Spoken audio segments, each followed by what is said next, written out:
What really happened with your host, Mike Rivero, because World War III is a really bad idea. Aloha, welcome to our show here today, and it is Thursday, July 26, 2018, and sure happy it's Thursday, sure happy it's Thursday, sure happy it's Thursday. We've got a lot of stuff to talk about today. The phone lines are open, 800-313-9443, 800-313-9443. Mike is in our control room, and let's just get into the news here. Over in Syria, the Syrian army has repelled a large-scale ISIS attack. ISIS attempted to retake a bunch of cities, Shpika, Shorihi, Rami, and Duma. And after a few hours of fighting, the Syrian Arab army took it on back, and 15 ISIS members were killed, but up to 150 civilians were killed, and an unknown number were injured. So this thing is still going on, and it's frustrating. You know this thing is just about over. You know that a lot of these ISIS and Al-Qaeda have already accepted deals to just get out of Syria. But you've still got these groups out there who somehow think they're going to be able to keep this thing going. Alrighty, now, a lot of people are still talking about the evacuation of the white helmets, which may have also been a cover for extracting intelligence assets and ISIS Al-Qaeda commanders who would be able to testify to their links to the Western powers as well. But a lot of countries where these people are going to be taken, they're already mobilizing to say, no, NIMBY, not in my backyard. We don't want them here. And basically, over at Sputnik, Gian Michalison, a columnist of the Italian newspaper Il Giornale, basically said that any country accepting the white helmets in is basically spitting in the face of all the EU terror victims. And of course, it basically underscores the fact that ISIS and Al-Qaeda were in fact working as proxies for the Western powers, supported primarily by the United States. We documented that all the way back when Benghazi happened. And there were documents that came on out saying that the U.S. was smuggling Libyan weapons into Syria to give to ISIS and Al-Qaeda, using the consulate at Benghazi as the hub of the operation. And that got attacked and 4 people killed, and all the documentation conveniently was destroyed here. Now, over in Iran, the war of words is ramping up. Apparently, Iran's government has not responded very favorably with Trump saying he's ready to make a new deal, because they anticipate the new deal is going to be much more onerous than the one they already agreed to. Meaning that Trump wants to go after the long-range missiles because that's what Israel wants as well. Now, of course, the rhetoric is surrounding whether or not Iran could interfere with oil exports from the region going to other countries, which will no longer be buying from Iran due to the threat of more U.S. sanctions. So Iran's army chief is out there saying that the oil threat can be easily answered. Nobody is talking specifics. Obviously, in a force-on-force naval battle between the Iranian Navy and the U.S. Navy is going to win despite all the known problems with their ships. So Iran may be thinking about something else to basically close the Straits of Hormuz. But the rhetoric is just ramping day by day here. Turkey is saying to the United States, we will not obey. They're going to go on buying Iranian oil. And they're basically saying, we buy oil from Iran, we purchase it in the proper conditions, and the U.S. doesn't get to tell us who we will and will not do business with. And of course, it's the U.S. position that they can go all around the world saying what countries can do business with what countries. And already tensions with Turkey are high because Turkey has abandoned buying the U.S. air defense system and is now looking at the Russian S-400. So I imagine we're now going to be told that we have to go on in and invade Turkey because Erdogan is gassing his own people, or he's a terrible dictator, or he passes gas in elevators, or he's a really terrible dancer, or whatever excuse they're going to come up with on that one. We're going to do a shout out now to our on-air affiliates who are just now rejoining our network. Now, on Tuesday, Fox News host Tucker Carlson interviewed Colonel Douglas Macgregor about what's going on in Iran. And Macgregor basically came on out with a warning saying that the United States could easily repeat the Gulf of Tonkin incident false flag to get the U.S. into war with Iran. Now, for those of you who are not old enough to remember that, this happened all the way back in 1964. And there was an incident where supposedly the USS Maddox was fired on in the Gulf of Tonkin using torpedoes by North Vietnam. Now, in 2010, more than 1,100 transcripts from the Vietnam era were released, proving Congress and officials raised serious doubts about this information fed to them by the Pentagon and the White House. But while there was internal doubt within the government itself, the corporate media dutifully reported the official statements as if the veracity of the information couldn't be disputed. Oh, yes, we were being attacked, we were being attacked. And it didn't happen. It didn't happen. It was just another one of the many, too many to count, lies told to you by the government and the corporate media to get you to go along with wars of aggression. Now, over in Saudi Arabia, the Yemeni rebels have launched an attack on 2 oil tankers passing through the strategically important Red Sea shipping lane of Bab al-Mandeb. And Saudi Arabia has announced it will halt sending all oil shipments along that route, which means they'll have to turn north and take their tankers out through the Suez Canal. And that will mean for longer trips to some of their customers and clients. Now, over on the western border of Russia, Defense Minister Sergei Shoigu is saying that in the western military district since 2016, there have been more than 70 new formations and military units formed in direct response to what they describe as obvious NATO aggression, bringing more nations into NATO, moving closer to the Russian border, which breaks a promise that was made to Gorbachev, that NATO would confine itself to its current borders, at least as far as Russia was concerned, which at that point was the border of Germany. And of course, we've seen over the last 2 years how NATO is just throwing more and more arms and weapons into that region. And Russia is having to respond, and that's exactly what's happening now. Of course, you can count on the corporate media to reverse this and say, oh, it's Russian aggression. They're getting ready to aggress. They're putting in more weapons, and obviously they're up to no good here. Interestingly enough, and it shows how complicated and confusing geopolitics can be, Israel is deepening trade ties with China at a time when Israel's supposed best friend, the United States, is engaging in a tariff war. And the Pentagon is very worried because based on past history, Israel could become a backdoor through which China could acquire capabilities that it could not get in the U.S. They're concerned about Israeli-Chinese deals could cause artificial intelligence capabilities to find their way into a new generation of Chinese weapons that could threaten American troops. And if an American pilot were ever shot down by a Chinese missile powered by Israeli technology, it would be a real problem for the Israeli government. No, it wouldn't. Nothing bad ever happens to the Israeli government no matter what they do. That's just a reality. And Israel has previously betrayed the United States by taking the weapons systems produced in the United States, reverse engineering them, and then selling that technology to countries who don't really like us.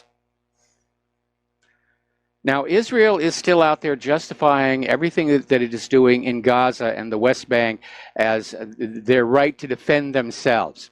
But there was an interesting little article that came out of Electronic Intifada saying that this is really ridiculous because if you look at the history of Israel, Israel is clearly the aggressor. They're not defending themselves. They're constantly grabbing more and more of Palestine. They tried to grab more of Egypt. They're trying to grab, well, they just grabbed part of Syria.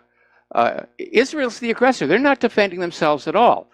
But it's very, very common for nations engaged in wars of aggressions to claim that they're having to defend themselves. Hitler did it at the Gleiwitz affair, and of course we invaded Iraq because we had a right to defend ourselves against Saddam's nuclear weapons of mass destruction. Harumph, harumph, harumph. Senator Hiram Johnson once said, "Truth is the first casualty of war," and he was absolutely right. Now, as you know, China has been building a global shipping empire. They're now basically in control of the Panama Canal. They are now in control of major shipping ports right here in the United States of America, and they're building one up in El Salvador. But the U.S. is now accusing China of actually building a military base, that it's only partly a commercial port, and that it will be used to base China ships with which to threaten the region. Well, it's not uncommon for commercial ports to also have facilities for military ships. But again, it's just more of this war of words. Now, earlier today, there was an explosion at the U.S. Embassy in China. They've arrested the person who did it. The only person who did it was the bomber. Apparently, it wasn't all that powerful a bomb. There was some broken glass, and there was some blood from the bomber himself. 26-year-old man identified by his surname Jiang from Inner Mongolia. And the Beijing police said the explosion was a result of fireworks. Now, in Mandarin, fireworks is a very broad term that can refer to anything from sparklers to full-on high-powered explosives. And apparently, after that happened, police also found a woman who was trying to douse herself with an accelerant for an act of self-immolation, and they got to her and prevented that from happening. But Chinese Foreign Ministry spokesman Geng Shuang said the explosion is an isolated incident and police are handling it. Now, North Korea reportedly plans to transfer remains of U.S. soldiers from the start of the Korean War tomorrow. In fact, it's actually, given the international dateline, it's going to be just hours from now.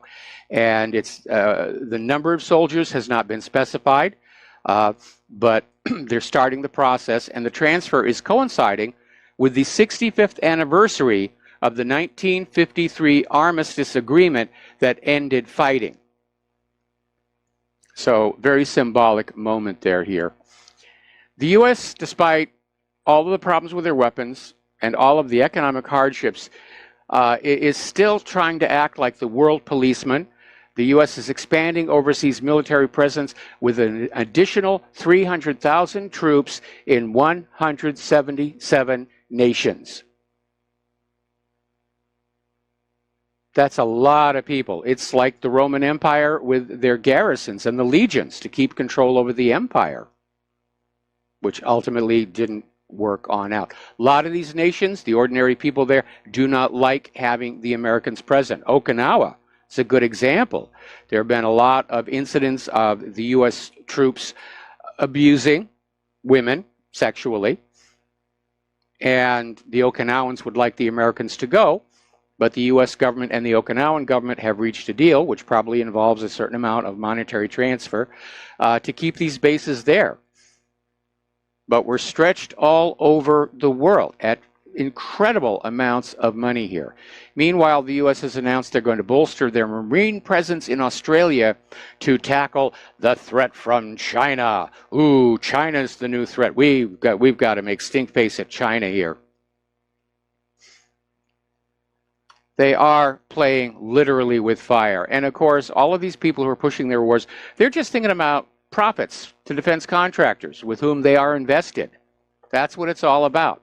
Members of Congress, members of the government, they have stock portfolios filled with stock from General Dynamics and Lockheed Martin and Boeing and all these other companies. And the more they can stir up trouble, the more money they're making.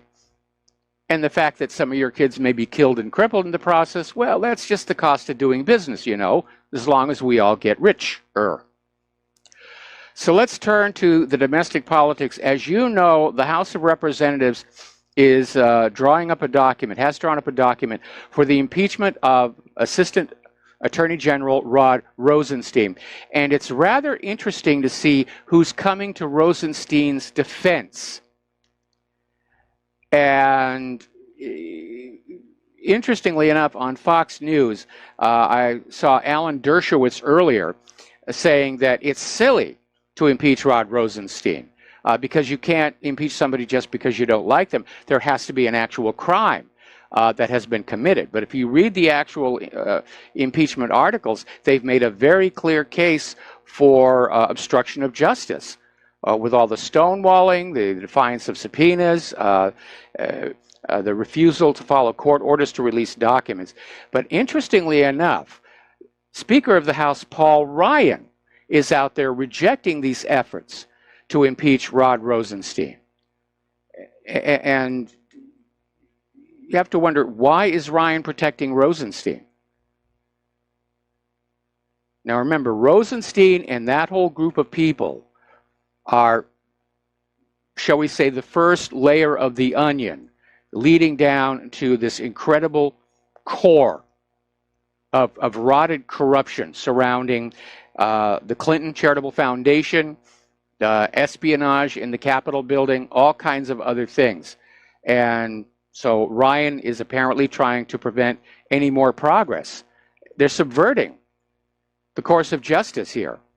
First of all, by the Department of Justice refusing to turn over documents, which they're not allowed to do. Congress has oversight responsibility and rights to see those documents. If you think about it, our federal system of government is breaking down right now over this infighting. It's not functioning as it should. Now, the White House has announced, actually, White House Deputy Press Secretary Hogan Gidley told reporters on Air Force One that Trump has started the mechanism for pulling the security clearances from certain individuals. And saying that the president finds it inappropriate for somebody to go on television under the perception of legitimacy, integrity, and level false and baseless claims against another person without any evidence whatsoever. And there's also the issue about the continuing leaks and whether some of these people with these security clearances who are no longer working for the government are monetizing those security clearances by accessing classified information and then leaking it to the media. That is a very real concern. My concern is that so far Hillary Clinton is not on that list of people whose security clearances are going to be revoked, and she should be there. She should absolutely be there. She is not in government service any longer. She should not have access to classified information, especially with the history of how she handled classified information while Secretary of State. James Comey said it was carelessness. I think it was intentional. But regardless of which one it was, looking at that experience about how Hillary Clinton handled classified information, even if it was just carelessness, is why her access to classified information should be cut off right now. Okay, we're going to take a break for commercials. We'll be right back after these few words. And aloha, America. Welcome back to the show. We got some callers waiting on the line, and let's start with Peter in Los Angeles. Aloha, Peter. Welcome to the show. What's on your mind? Mike, it was just too juicy a topic for me not to call in about Israeli armed transfers. Yes. And if I can give a brief history, let's start out with the big one. Let's start out with it's not necessarily Israeli, but the Rosenbergs selling all that stuff, and Klaus Fuchs and all that, and David Greenglass, part of the people that sold and gave our nuclear secrets to the Russia in the 1949 and 50. But beyond that, then of course we have the Israelis stealing U.S. nuclear material to make a bomb, then taking that material and giving it to South Africa, offering to sell it. Then we have the back in 1982 when they invaded Lebanon against Reagan's wishes. Reagan held out and froze the delivery of 75 F-16, if you remember. I remember. And of course, it was only because the Israeli lobby just got on them, and so he reversed it later on. They got all their free F-16s, but at least for a second, the Israeli lobby was really concerned that they could be separated from their source of high-tech material. So they went and they got the U.S. to help, not help, we funded something called the Lavi fighter. Lavi, Yes. Hebrew for lion. The Lavi was, we funded the whole thing. I think it came to something around the other $500 million or $1 billion that we gave to them. And it just, so they could produce their own fighters so that they wouldn't be subject to us, taking away their access to, like the F-16s. However, it turned out that they just didn't have the domestic capacity they just didn't have the domestic capacity to make the software that guides the whole thing. Yes. So that collapsed, and all the investment that we put into this lobby, which was nothing really but a super F-16, was then sold to the Chinese. That became the basis for the F-10 and the F-12 fighter plane. Yes. Then you harken back a couple of years ago. Remember when that U.S. Anti-submarine warfare plane was shot down over Hainan by Chinese fighters using an air-to-air missile that was a ripoff of the latest Sidewinder missile? And that, it turned out, when they did the analysis on that, that was just a re-engineering of our Sidewinder missile that was sold to them by Israel. Yes. So it goes on and on and on. If they've got a promising company in the United States, since there's no restrictions at all on what they can do and no accountability for what they can do, they just buy the company. They'll buy the entire company, ship it over to Israel, put a Star of David on it, and declare that technology their own. And there's no restriction on it whatsoever. They do this time and time again. Yeah, they have, and you're absolutely right. I mean, they've bought themselves the lead in quite a few technologies. Companies like Intel, their R&D centers are now in Israel, and Israel stands up and says, we're the world leader in R&D. No, not really. They just bought it and imported it and brought it on in. They didn't build it themselves. Yeah, and think about the untold billions, that the Chinese would have spent on actually producing that J-12 series. It advanced them a whole generation in their fighter technology. They got it free from the Israelis, and we paid the Israelis to do it. And think about the Sidewinder missile thing. There's that same thing. All the billions that would have been spent on that. Then think about the nuclear technology that they stole from us, and of course now threaten the world with, including us. Yes. And their spy rings. Of course, it was in Israel, but let's face it, all the nuclear stuff, Fuchs and Green Glass and Rosenberg, they were all Jewish. And had Israel been able to make use of it, they would have given it to them for free as well. But at any rate, it just goes on and on. It's even worse than that. It's even worse than that. The U.S. government will contract for more weapons than the Pentagon is actually asking for. Then the production overrun will be declared surplus, and that'll be sold to Israel for pennies on the dollar, even though it's brand new and we, the American people, paid the full price for it. It really is an absolute scam here. Our country is totally under foreign puppet rule. And that's why our government in Washington, D.C. does not care about quality of life in this nation or the American people or our infrastructure. They're in power there to basically strip mine this country for the benefit of a foreign power. Well, I hope that the people who I've been paying attention, as I know you have, but to this for years. I'm your age, and this has been going on my entire life, and it's frankly it's pissed me off my entire life. Yep. And I'm glad that you're there somewhere now to state it, that this has been happening, because nobody covers it, nobody talks about it, but it's the elephant in the room for technology. They'll take and sell anything to anybody. Oh, here's one more. So remember your thing with the Jackson Amendment, where they took our plans and sold it for yes, immigration to Israel. So I know I got to roll here, Mike, but thanks for letting me talk. All right, thanks a lot for the phone call. We got to take another break for commercials, and we will be right back. And aloha, America. Welcome back to the show. And we're talking about the articles of impeachment against Rod Rosenstein and how a lot of people are leaping to his defense. And you have to ask why.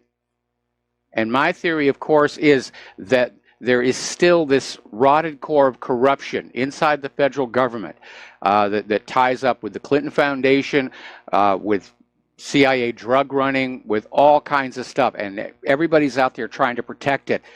And defending Rod Rosenstein is almost like a litmus test for who is and is not part of that dirty little cabal. And we were talking about how House Speaker Paul Ryan is out there saying he's absolutely opposed to this impeachment moving forward. And now we have Attorney General Jeff Sessions, who's out there saying, no, we shouldn't be doing this. And, you know, Congress ought to be focusing on things like illegal immigration and stop messing about with the Department of Justice. Well, I'm sorry, Mr. Sessions, Congress does have oversight responsibility for the executive branch, including the Department of Justice. And Rod Rosenstein is looking at those impeachment articles because he defied subpoenas, he refused to turn over documents, and he abused the Foreign Intelligence Service Act. And these are all impeachable offenses. But it is going to be interesting. We need to start keeping a list. You know, who is defending Rod Rosenstein? They are part of that corrupt cabal that lies at the heart of what's gone wrong with our government. Now, Robert Mueller, still not ready to give on up on finding something to get Donald Trump with, is apparently, according to the New York Times, starting to dig through all of Donald Trump's tweets, trying to build an obstruction case out of his tweets regarding the Russia investigation. That's how desperate Mueller is right now. He's going to go on out and he's going to find Trump's tweets where Trump is saying this is a witch hunt, and Mueller's going to say, see, he's trying to obstruct justice. He's trying to obstruct justice.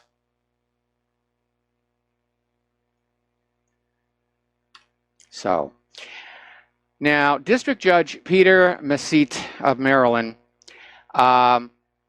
is allowing the emoluments lawsuit against Trump to proceed. And this was a lawsuit filed against Donald Trump a while ago regarding the fact that when foreign entities come to visit Washington, D.C., very often they will stay at the Trump Hotel, which apparently is one of the nicer ones in town, and therefore President Trump is profiting from his being in office. That's what the emoluments clause is all about. He's not supposed to be getting any kind of gifts or profits from doing his job. And they're moving forward with the lawsuit, but my recollection is that Trump had already defused this by basically saying that anytime any foreign diplomats or any officials who were visiting the White House stayed at the Trump Hotel, the proceeds from those visits would go to charity. But the anti-Trumpers are still out there just trying to do, they won't let go. They will not let go. And I think it's because that if Trump himself comes to understand what's going on inside the deep state the way that you and I do, he might be willing to do something about it. And I think that's the reason they've been so terrified of him ever since he came on in, because he's giving the deep state almost everything they want. He's keeping the war agenda going. He is trying to shut the border down, but so far that hasn't worked on out. The vaccine safety panel has pretty much gone away. We hear occasionally from Robert F. Kennedy Jr. On that, but it's usually buried down on page 34 underneath the astrology report. So why are they still after him? Because they can't count on him to protect the cover-up if he should somehow find out what's going on. I think it's one of the reasons why the White House staff are keeping Trump out of the White House. Have you noticed how much traveling he's doing and doing speeches? He's out there right now doing a speech at U.S. Steel. I think they're basically trying to keep him on the road, not give him the time to sit down and think things through. Now, as you know, this Maria Butina, she is an alleged Russian spy who was getting in close with various conservatives and the NRA. The FBI knew about it, did not warn them. And now she is being put on trial for operating as an agent of the Russian government without registering as such. And the U.S. government lawyers want a gag on the entire trial. And they're using as an excuse the fact that Maria's lawyer has made some statements to the press. And so Assistant U.S. Attorney Thomas Saunders is saying they will not issue discovery to defense attorney Robert Driscoll until there is a protective order secured on it, so that he can't talk about what he finds in there. Translation, there's something in the discovery that undermines the official story. First and foremost, the fact that the FBI knew of this lady's actions and didn't warn anybody. Were they using her? Is she a double? Was she part of the attempt to set up and compromise? So, now the poll numbers are not looking good for the Democrats in the midterm elections, which is why they're trying to flood in so many illegal immigrants and get them registered to votes. And it was only a few months ago, Democrats were talking about the blue wave of gaining 50 seats in the House of Representatives. And it's not looking like that. And the analysis is showing right now they're going to come up 1 seat short. So if at first you don't succeed, cheat. Apparently, that's what we know the Democrats do. They did it in 2016. They cheated Bernie Sanders out of the nomination. They tried to cheat Trump out of the presidency. Now, the White House has barred reporter Caitlin Collins from the Trump Rose Garden event that's coming up. And the reason for that, or actually I think it happened yesterday, the reason for that is that she has a habit of just shouting questions at President Trump at what would be considered inappropriate moments. And some of the other reporters do that as well. They'll just shout things at Donald Trump when he's trying to talk with foreign heads of state, or he's trying to give a speech, and they interrupt him. It's very rude. And so Caitlin Collins has been banned, and the corporate media is rallying around her. They're turning into the new martyr. And even Fox News President Jay Wallace put out a statement saying, we have strong support for CNN. It's another reminder that Fox News, which used to at least have some kind of impartiality, has now been brought into the fold of corporate media propagandists. Over at The View, and no, I didn't watch this myself because it's a ridiculous show as far as I'm concerned. They've had Cynthia Nixon and Alexandria Ocasio-Cortez on the show in the past few weeks for these very softball interviews, basically giving them airtime, giving them face time. And Obama advisor Valerie Jarrett appeared on yesterday's show for another conversation where host Joy Behar basically said that Jarrett has to get Obama to go on the offensive against Donald Trump, saying that this is an emergency. Obama's got to condemn him publicly. You can almost smell the panic here. Now, down in Guantanamo, as you know, they're coming up finally on the court trial of Khalid Sheikh Mohammed, who is accused of being the mastermind behind 9/11. Now, the defense lawyers are saying that because the CIA director Haspel has been making all of these inflammatory statements in the media and at her Senate confirmation hearings, that the trial is tainted.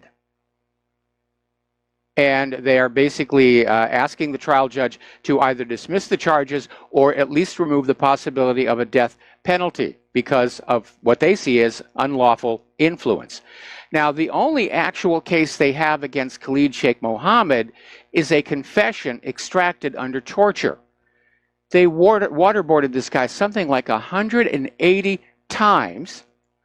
They took his kids and locked them in these darkened metal boxes with biting insects, and made him listen to the kids scream. And only then did he say, yes, yes, I did it. That's their entire case. They don't have anything else at all. This is the worst railroading since the Tsarnaev brothers. All right, so let's talk about the economic news here. Tech stocks had a kind of a bad day today. Facebook kind of led the way after showing disappointing quarterly results. And it basically nearly hit its biggest share price decline ever. And Zuckerberg himself personally lost $14 billion out of this. Don't worry, he's got plenty more. He's got lots more. But he did lose $14 billion. And they're trying to say that it's these new European privacy guards that are all to blame. I don't think so. I think people just aren't using Facebook anymore. I certainly am not. Not with all the censorship going on. Not with all the spying going on. Facebook has lost $132 billion in value. It's down over 20% from its closing highs. Because it's not nice to violate the First Amendment and to spy on people, thereby violating the Fourth Amendment. People are going to competing platforms.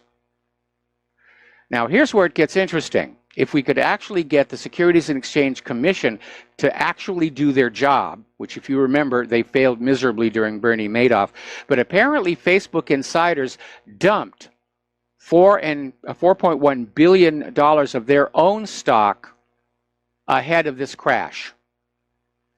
Somebody inside Facebook said, we're going to be in trouble. Probably they were looking at the declining user base. And that looks like insider trading here. Now, as the U.S.-China trade war heats up, in the area of soybeans, Brazil is coming out the winner. They are selling soybeans like crazy to China. China had been the biggest buyer of U.S. soybeans in recent years.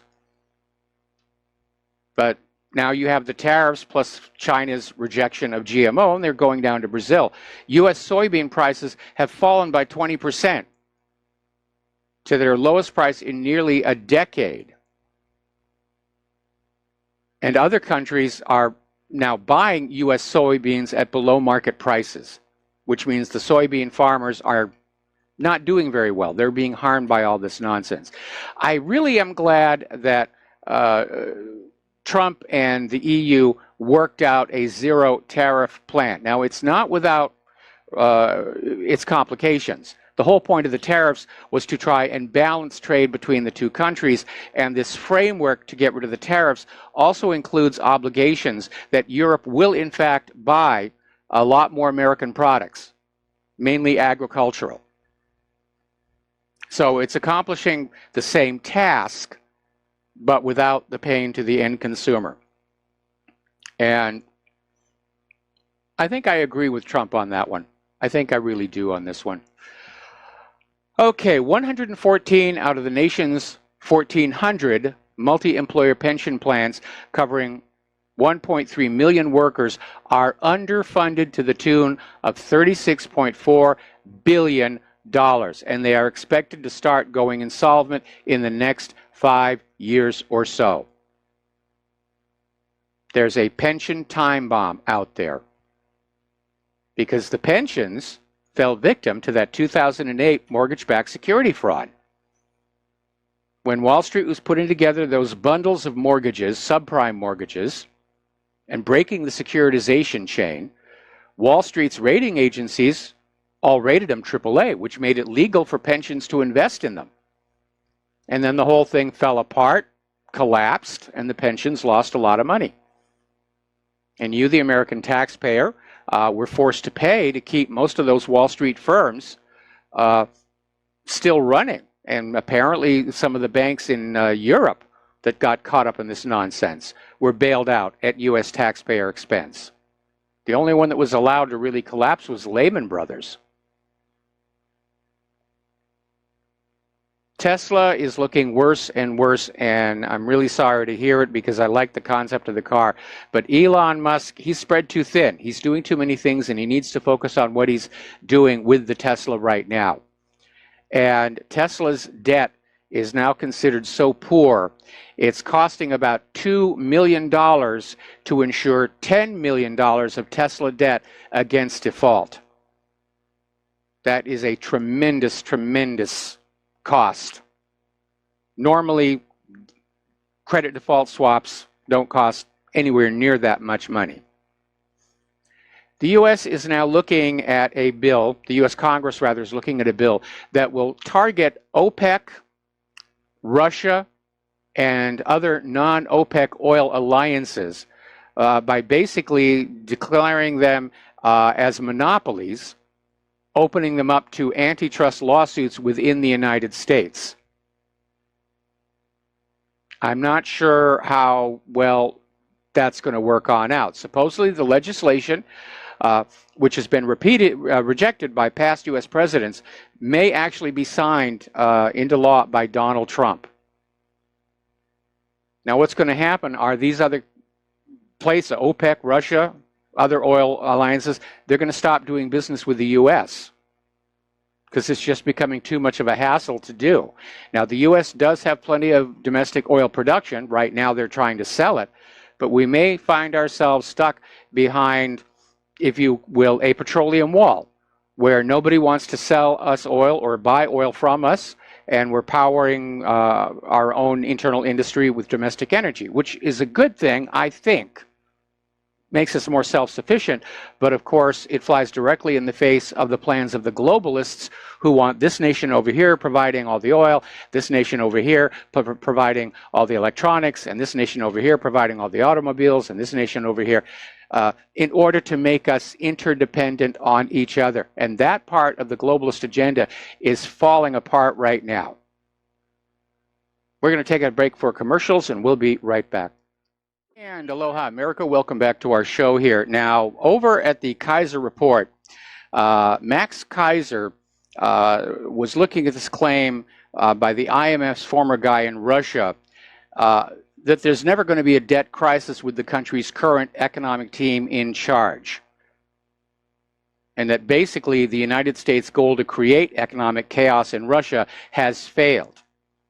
Now, the reason for that first one is that Putin's government took over direct control of Russia's central bank. It's still privately owned. He didn't confiscate it, but he took direct control of it in order to run Russia's public currency as a public utility and not as a privatized for-profit scam, as it is run here in the United States. And so they're going to make sure the debt never gets out of control.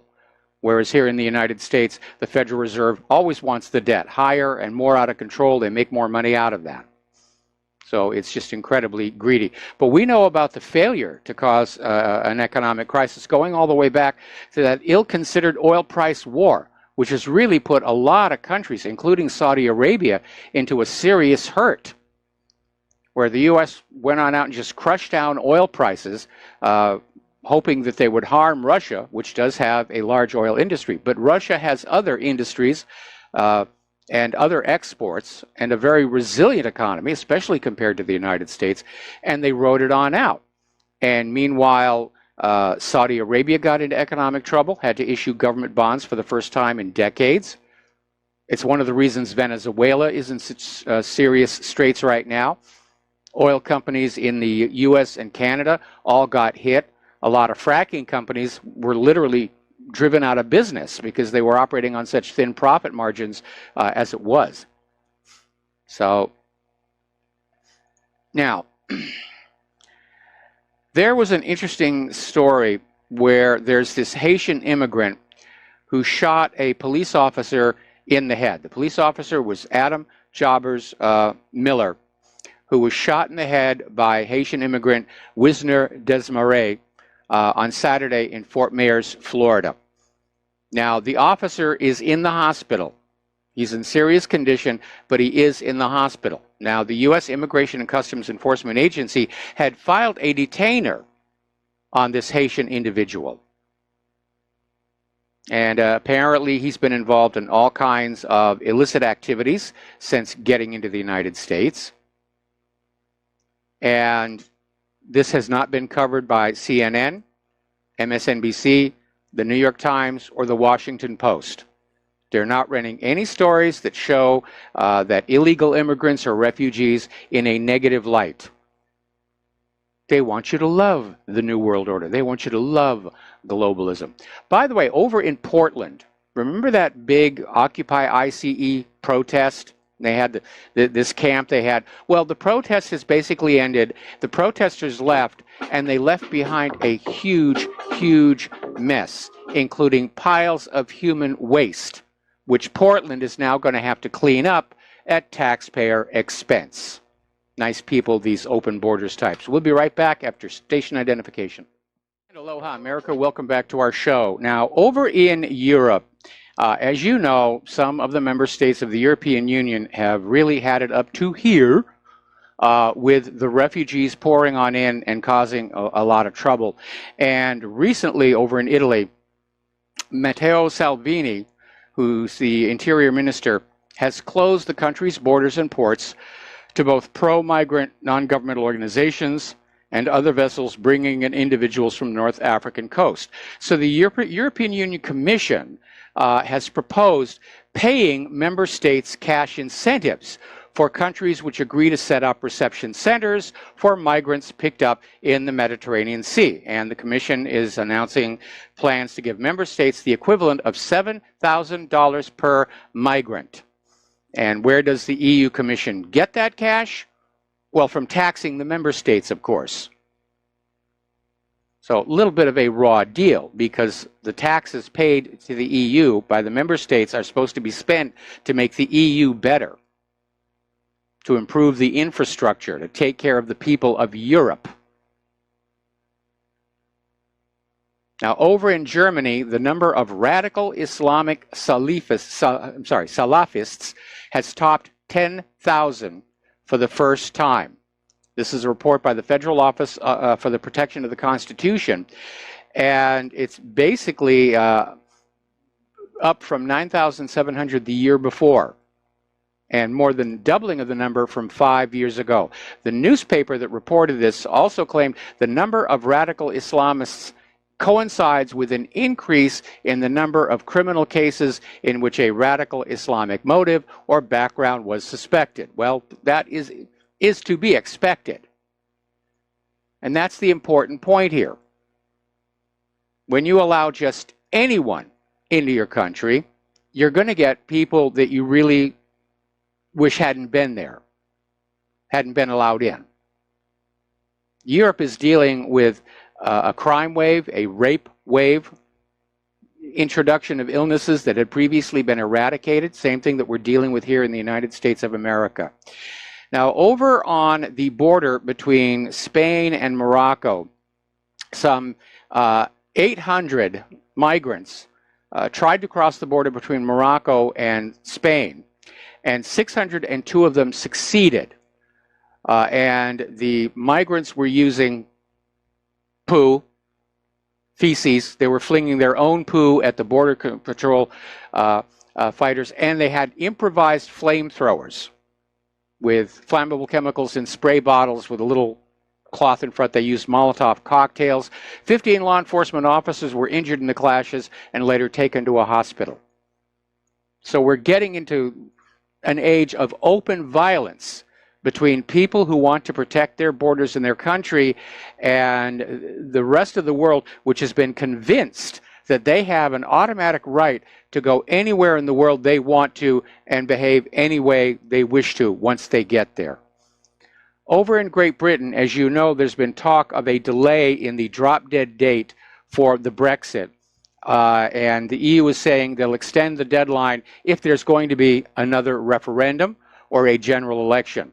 Ireland has just thrown a monkey wrench into the situation, saying that they're still not happy with their situation because they want to remain part of the EU. And so far, they don't have a way how this is going to work. Are they going to break away from the United Kingdom and be their own country again? Or is Great Britain going to have part of itself that's part of the EU and part that it's not?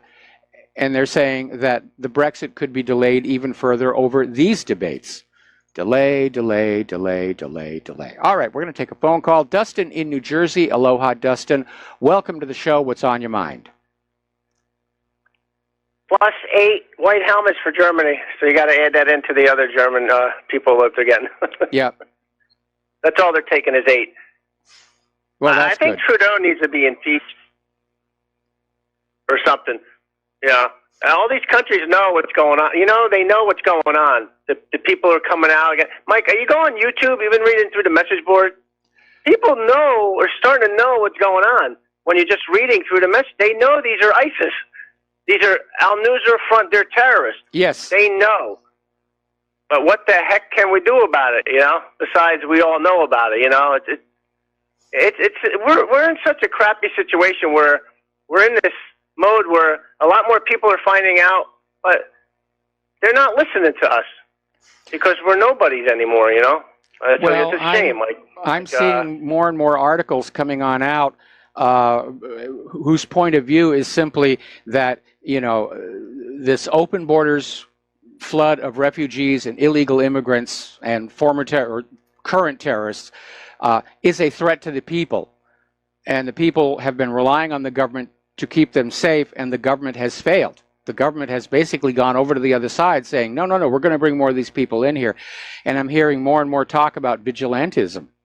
And I don't want to see that happen because you're talking about, you know, people of a country who are not really well trained to go up against, you know, experienced terrorist groups going out into the streets. But it does look like it's coming up to a breaking point. And people are beginning to recognize that election systems around the world have been hijacked. Apparently, George Soros is heavily invested in election machine companies all over the United States and around the rest of the world. People are realizing they're not living in a democracy anymore. They're living in a Sorosocracy with the illusions of democracy. And they go and they vote, but it doesn't really matter. It's just for theater. Just like all those Democratic primary voters in 2016 who donated to the DNC and went to the primaries and voted for Bernie Sanders and then had the DNC say, no, we're going to go with Hillary Clinton. Thank you for going along with the charade, but, you know, we're going to go with Bernie Sanders. And people around the world are really starting to look at that. And what was it John Kennedy used to say? If peaceful revolution becomes impossible, violent revolution becomes inevitable. And I think we're... Hang them high. Yeah. I'm very worried. I'm very worried.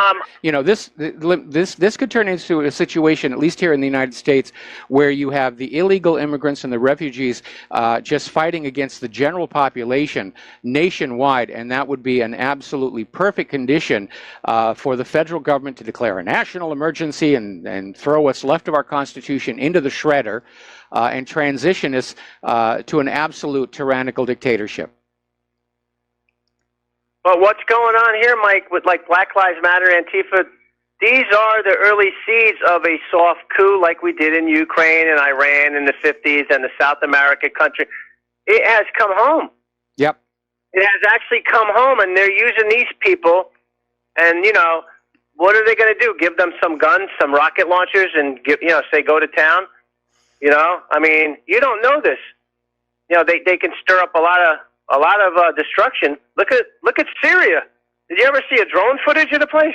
I mean, my God, Mike. Oh, I mean, they've ruined the place. Oh, I mean, you look at any of the nations that the U.S. has gone into in the last 17 years and find a before picture and an after picture, and it's just heartbreaking to see these former very lovely cities, places, just reduced to absolute rubble. And of course, the people who live there still have to live there. And I'm sure they walk around all the time saying, well, you know, over here there used to be this beautiful mosque, and over here there was this beautiful church, and over here there was this wonderful statue, and they're all rubble now. Live and let live. And what happened to self-determination? You know, they don't even want you to have self-determination. They want you to have open borders.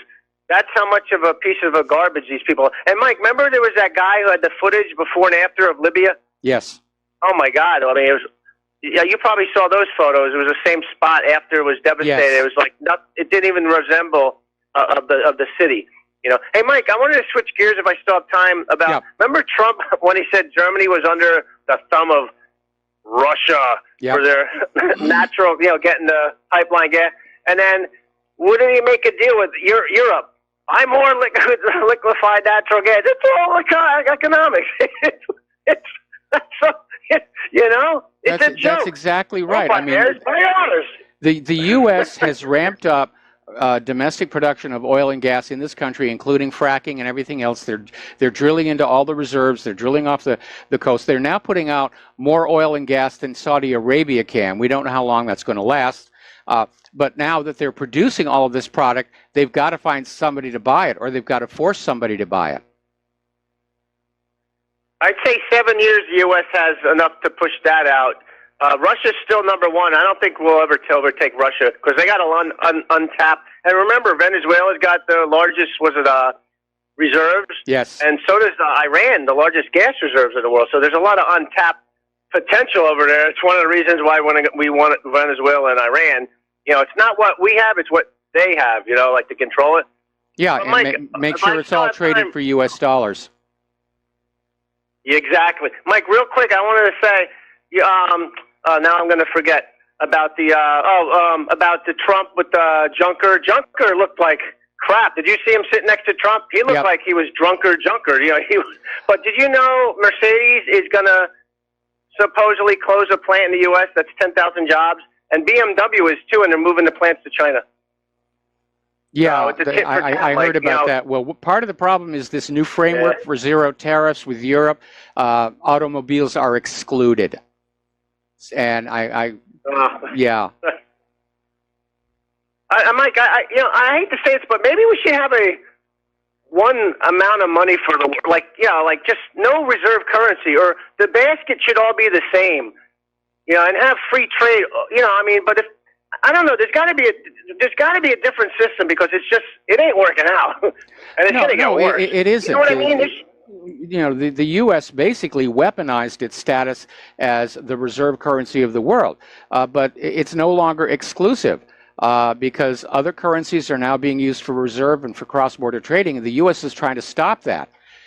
Because without forcing the rest of the world to use U.S. dollars for cross-border trade and banking, there's hardly anything else keeping the U.S. economy propped up, or the value of the dollar propped up. The value of the dollar is based almost entirely now on its demand internationally for cross-border trade and banking. But that demand is in decline.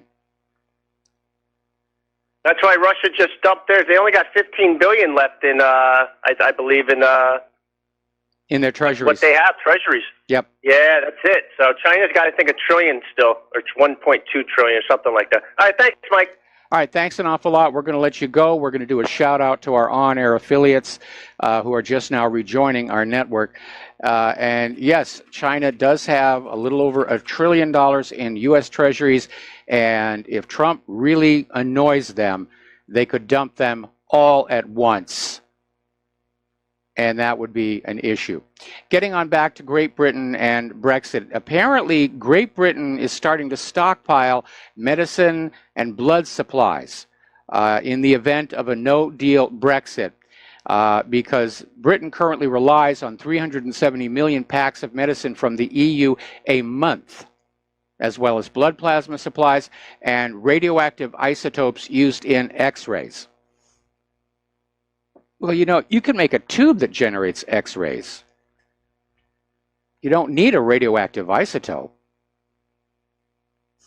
So basically, the British government is getting ready for a no-deal Brexit because they will be cut off from the EU. The EU has made that very, very clear. If Great Britain exits and doesn't make the EU happy, that English Channel is basically going to become a new wall, a new uncrossable zone. All right, here's a cautionary tale, and it involves a lady named Rebecca Shaw, mother of 4, And she wound up spending 5 months in jail because a police officer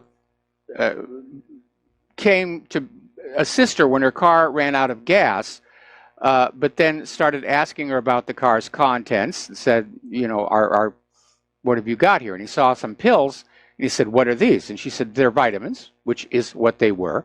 And the cop said, well, they don't look like vitamins to me. I think they're opioids. And he did a test on them with a field test kit that came back positive for opioids. And he arrested this mother of 4 and put her in jail for 5 months, because it took 5 months for the police lab to come on back and say, there's nothing there. There's no opioids here. Here is the issue. The police are using these field test kits that are notorious for false positives. It happens all the time, and a lot of people have been arrested. Apparently, there have been tens of thousands of people who've been even convicted and served time because the cases against them relied on these horribly unreliable field drug test kits, and the police labs didn't follow up as they are supposed to do. So Rebecca Shaw is now suing the police department and the company that makes these test kits. And it's another reminder that in our current economy, if you were,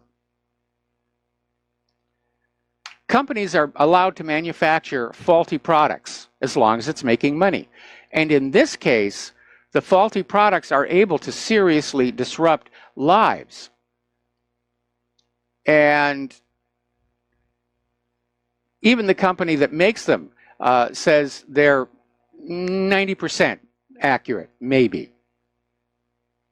And so people will be arrested on these things. They'll be talked into plea deals. They'll get a felony on their criminal record. All because this company wanted to make a cheap little product and sell it to the police forces, and the police forces are using it here. All right, we're going to take another phone call. James in Sacramento, aloha. Welcome to the show. What's on your mind? James, are you there? Okay, he turned off. Following up on that last story, though, we need to look back and remember the biggest law enforcement scandal in Massachusetts history. Now, this actually happened quite a while ago, but it involves this lady named Annie Dukan, who worked in the law enforcement laboratory, and she was falsifying drug tests to help prosecutors wrongfully convict people. And apparently there were other technicians in this lab who were literally, while on the job, smoking crack cocaine and taking LSD while testing for drugs and filling out reports. Now, when the state of Massachusetts first found out about this, they tried to cover it up. They wanted to keep all of those wrongful convictions hidden from the public, and especially from those who were wrongfully convicted. So, now, here's an interesting little story. This is coming on out from InfoWars, and it's talking about a UN plan to flood America with 600 million migrants. Now, that's almost double the current population of legal American citizens. And supposedly this UN document, which is entitled Replacement Migration, is it a solution to declining and aging populations, basically says these refugees, these migrants, are needed to keep the population of the United States growing so that the government can basically, continue to harvest tax revenue and have soldiers and workers and so on. The problem is adding that many people to the country that quickly is not going to work. And to be very honest, in looking through this document, it looks like somebody just thought this would be a good idea, and they really didn't work it out. It's just more globalist bovine excrement. Now then, on the other side of the issue of declining population, and by the way, the birth rate in the U.S. is declining, and it may be due to that epicite gene, a Democratic congressional candidate in Pennsylvania, Scott Wallace, wants to tax parents who have more than 2 children as, quote, irresponsible breeders, end quote. And Scott Wallace, he's a population control zealot. He's donated over $7 million to population control groups. He's supported and endorsed by Planned Parenthood and NOW. So if our population needs to be replenished, why are they trying to take us the other direction? Bring in migrants, get rid of the indigenous Americans? I don't know. We got to take a break for commercials. We got a caller waiting on the line, and we'll be right back.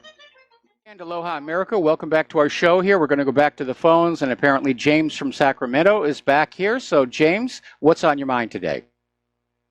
Actually, Michael, I'm a different James from Sacramento. Oh, okay. Yeah, I've been listening to you for years, brother. Okay. I've never called in. I'm not a call-in person. Oh, hang on, I dropped you. Are you okay? Well, I got a little bit of a headache. Hey, I was just, listening to some stuff, and, this guy in Germany where he's from Nigeria, and he kills his wife and cuts his head off of his baby, and, it's just this crazy stuff from these people that are from those countries. One of the things I'm tripping on is, I understand a little bit about psychology and a little bit about sociology. And if you have a war for many, many years, and then people just get so, dead, they're emotionally dead to, the seeing people die and stuff. Yes. And I'm saying that because I grew up in L.A. Trust me, I've seen some bad shit in L.A. Yeah. Sorry about my language. I'm sorry. Yeah. I hear these stories, and that's one of the things I think about is, has anybody ever looked into that concept around where these people are just damaged? They're just damaged people. And I hate to say it, but I've dated a couple of gals that were heavily molested, and they were damaged. It was hard to get a relationship with them, you know. Well, trauma damages you. That's the whole point of trauma. Is you do carry that with you for the rest of your life, and it will affect you. And if you're living in a war zone, or if you're living in, in Los Angeles and gang area, you do become desensitized to it. And I remember about the time that Claire and I were thinking we should get out of Southern California because we were getting threatened over that Vince Foster case, there were two other incidents that had happened, which already had us thinking about maybe leaving that part of California anyway. And the first was just going out for a walk with the dog in the morning and seeing a dead body just right there in the middle of the road. And the second one was witnessing a shotgun killing in an argument over a parking space. So you see that kind of stuff. It does affect you. Dead from like some kind of drug addiction and stuff. It reminds me of that Neil Young song. Okay. Dead man lying by the side of the road. Yeah. Well, this one was in the middle. Paper flies. Anyway. It's just, I look at these immigrants that are coming into these countries, even our country, even out of Mexico and Central America. And they've been so indoctrinated from the time they were children, because it's been going on for a long time. All of this violence and this drug stuff. And I don't know what's going on in, Africa and North Africa, but it's obviously something that's really bad. And you grow up in those environments and you just become immune to it. Yeah. Or it's like when you serve in the military and you're over there and you do multiple tours of duty and you come on back and it's not. I remember back when I was in college, there was a big issue with some Marines who had just apparently blown a gasket and were committing fatal acts of domestic violence, and they said it's the Marine training. The Marine training was doing it, and again, the issue with any kind of migration is that you're not getting the best of the people from the source country. The people in Mexico who are making it, who've got businesses, who are not violent, who are doing well, they're not going to pull up stakes and move. We're getting the people who couldn't make it in their home country. We're getting the people who've been radicalized in their home country. They lived by violence in their home country. So what are they going to do when they get here? And the other thing that you always talk about, which is that we actually broadcast, oh, come up here and get free stuff. Come up here. So come up here and live the American way, get free stuff. And it does, and it entices them, and we don't get the best of the best, obviously. Yeah, but they don't come up here and live the American way. I'm sure that's what they're told, is they'll step across the border into America and they'll start living like Americans do. But they don't. If you go into the areas where they congregate, they go back to living as they did in their home country. They go back to old habits and old patterns. Michael, I got to tell you something. I've done a lot of work with people that are damaged, and they're Americans, but they don't live like Americans. They're damaged. They've got problems, and it's hard for them to deal in society. So, I can understand that someone from another country, it's harder for them to try to be an American as it is for somebody that's been born and raised here, that has their psychological problems because they're damaged. All right, James, thank you for the call. I'm going to have to let you go. One other thing I wanted to tell you was I wrote a poem. Okay, James, stay on hold. Stay on hold. We have to take a break for commercials. I will come back to you. And aloha, America. Welcome back to our show. And we're still talking with James in Sacramento. And James, you said you had one more thing you wanted to share with us. Actually, I didn't want to share that with you. I just wanted to let you know I was going to email it to you and see if Claire can do something with it, because I know she does her music stuff. Yes. And at least the way I title it is Kids Don't Cry Anymore. Well, I look forward to seeing it. I'm not sure I agree with that, because I've seen a lot of kids crying, especially the Democrats. Back on Election Day 2016. Yeah. Remember all those kids crying? Yeah, I look forward to you seeing it, so okay.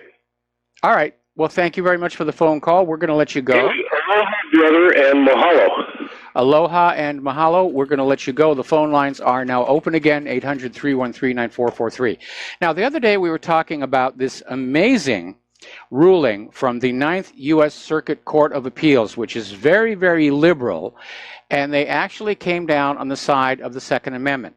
There was this lawsuit began right here in Hawaii, Young versus Hawaii, because local Hawaii law says a concealed carry or open carry permit is only issued once you've convinced the local police chief you're engaged in an activity where the urgency or the need has been sufficiently indicated and the applicant is engaged in the protection of life or property. In other words, confining the carrying of weapons to, for example, security guards. Ordinary citizens not allowed. And Young took this to the 9th Circuit Court of Appeals, who said the Second Amendment covers open carry of firearms at all times, no permit needed. And because it's a federal court of appeals, this sets a legal precedent that this applies in all states. Now, I think the more law-abiding people are seen carrying guns, the less likely it is the bad people are going to do anything. They'll just decide to go home and watch TV, or they'll go see a movie. They won't go into a shopping mall to use it as a giant open-air shooting gallery. The idea that somebody might shoot back is, in fact, a deterrent. And again, go back to the example of Kennesaw, Georgia. About 8 years ago, they mandated every home had to have a working firearm, and crime dropped by 80%. There's the lesson. And that's not unique. Everywhere you go in the world, the more that you disarm the law-abiding citizen, the more crime you will get. Look at places like Chicago or Baltimore. Where the law-abiding citizen is allowed to carry arms, crime goes down. The criminals go someplace else. They don't want to get shot. Now, as part of this settlement, actually, this is a Second Amendment Foundation brought a suit against the State Department regarding Cody Williams. And as part of the settlement, this was about the distribution of 3D printing data sets for various weapons. And they tried to shut him down, and the government admitted that data is not a weapon, and data is protected by the First Amendment. So they finally had a settlement. And part of that settlement was the government has now admitted that semi-automatic firearms below 50 caliber are no longer seen as military equipment or weapons of war. So the government is now admitting AR-15s are not weapons of war. And that is a major victory. And apparently one of Cody Williams' data sets is for a weapon based on the AR-15. So that's a victory for gun rights as well. And the reality here is, all around the world, everywhere you go, the more guns you have in the general population, the less homicides there are. You can plot it on a graph. The gun grabbers don't want you to say that. They want to say, oh, you know, the guns are causing it all and nobody really protects themselves. That's their latest one. You know, that it's a myth that law-abiding gun owners protect themselves from crime any better than the police would. The police don't protect you from crime. They show up after it's all over. I mean, the police didn't stop my Honda from being stolen either time. They showed up after it was all over. They filled out the paperwork, and we went and we got the remains of the car. That's it. Now, I'm not the sort of person to sit out there on the roof of my car with a weapon to protect it. I settled for an alarm this time. But when a crime is in the process of being committed, there are only two parties there, the perpetrators and the victims. And the only way to stop that crime from happening is for the victims to have arms equal to, if not superior, than the perpetrators. Then everybody says, let's just call this off and we're all going to go home. And I know because many years ago, living in North Hollywood, I went through this myself. I chased a burglar out of our home with a legally owned firearm. And I'm very glad I didn't have to pull the trigger. But it did work. Just that laser dot on the guy's forehead, and he was gone. And I called the police to file a report. They never showed up. They didn't want to take a police report that says a law-abiding gun owner protected his home and property and life with a legal firearm. That was it. Even back then, the bias was there. Now, as you know, Fox News led with a story that ISIS was taking control, or taking credit rather. Sorry about that. Didn't get a lot of sleep last night. ISIS is taking credit for the deadly Toronto attack. And the Canadian authorities have come on out and again reiterated there is no evidence to substantiate that this gunman who killed two people was connected with ISIS in any way. Remember, the guy was mentally ill. He was suffering depression. He was being treated professionally for depression. Can you say SSRI, kids? I knew you could. That really is a problem.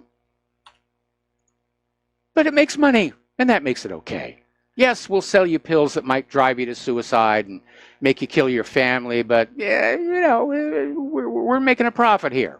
You don't want to get in the way of us making a profit. And by the way, if you look very carefully at those package inserts on a lot of medications, not just SSRIs, they'll say, yes, can cause serious depression, can lead to suicide. Even some of those glitzy TV commercials now, that voice at the end that's talking really rapidly, I'm starting to note where it says can lead to suicidal thoughts. Why are you even putting that medication out there if there is that risk?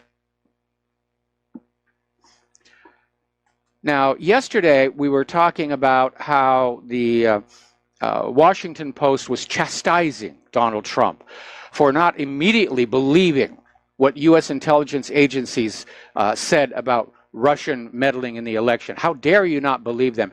And we went down a very long list of all the times that the CIA and the FBI have totally blown it. And I decided to enlarge the list today because basically back in 1996, right about this time of year, there was a private security guard who found an explosive device in Olympic Park in Atlanta, thereby saving hundreds of people from injury and death. And the FBI, without any evidence, turned around and accused him of being the perpetrator. And he was smeared in the U.S. corporate media, and it took them years to find the actual culprit, probably because they wasted time and energy harassing an innocent man. And they were making a big deal about the story because this was just about a week after the shoot down of TWA 800, I think, and they were looking for a distraction. And let's not forget how the FBI destroyed Stephen Hatfield by wrongfully accusing him of mailing the anthrax letters right after 9/11. And they left off of him, and they went to another one, and then they dropped him, and they started on another guy who committed suicide, and the FBI said, oh, well, that's it. This guy committed suicide. It had to be him. So there are plenty of compelling reasons why Donald Trump should not, in fact, take what he's told by the intelligence agencies at face value. Again, the CIA flat out lied to John F. Kennedy about the Bay of Pigs. All right, we're going to take a phone call. Jim in Michigan, aloha. Welcome to the show. What's on your mind? Hey, Mike, how you doing? Love your program, my friend. Thank you. I was thinking that I know there are federal laws, correct me if I'm wrong, about employers hiring illegal aliens. They can be fined and prosecuted or whatever. I guess my question would be, isn't it the same thing if we have counties and townships, states, cities giving illegal aliens welfare? Is that not the same thing? I mean, yeah, that's the problem. These are all Title VIII violations. And the problem is, we don't need new laws. We need for the executive branch, nudge, nudge, wink, wink, say no more, to enforce the existing laws. We need some prosecutions here. Every one of those mayors and governors of these sanctuary cities are violating Title VIII by aiding and abetting illegal immigrants. It's a crime to do that. To transport an illegal immigrant is a crime. To give shelter to an illegal immigrant is a crime. Certainly to employ an illegal immigrant is a crime. They're all Title VIII violations, and that's my question. Why isn't Title VIII being enforced? Well, I don't know, probably for the same reason Title 18 wasn't enforced against Hillary Clinton. All those governors and mayors, they don't mean to be doing wrong. It's called the Comey defense here. But that's something else that tells us our federal government isn't working anymore. It's broken down. And I'm just thinking, Michael, that if you cut off the funds to these illegals, they're just living here for free. And I think there would be a mass migration back to where they came from. But I don't know. I mean, my whole point is if you're coming from a country that's really bad, why don't you stay there and actually fix it, rather than come and bring us down. So anyways, love your program, and thanks for your input, my friend. All right, well, you're absolutely right about that.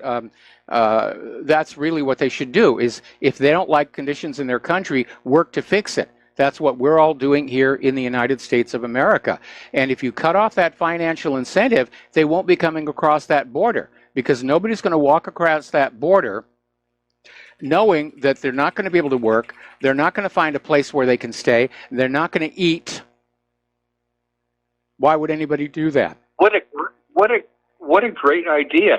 I wish we had laws to put that in force, Mike. We do have the laws. They are not being enforced. I know, that's the problem. I know. Okay, thanks, Mike. All right, thank you for the phone call. We're going to let you go. Yeah, if we start, even just as an example, grab some of these open border politicians, these sanctuary city mayors.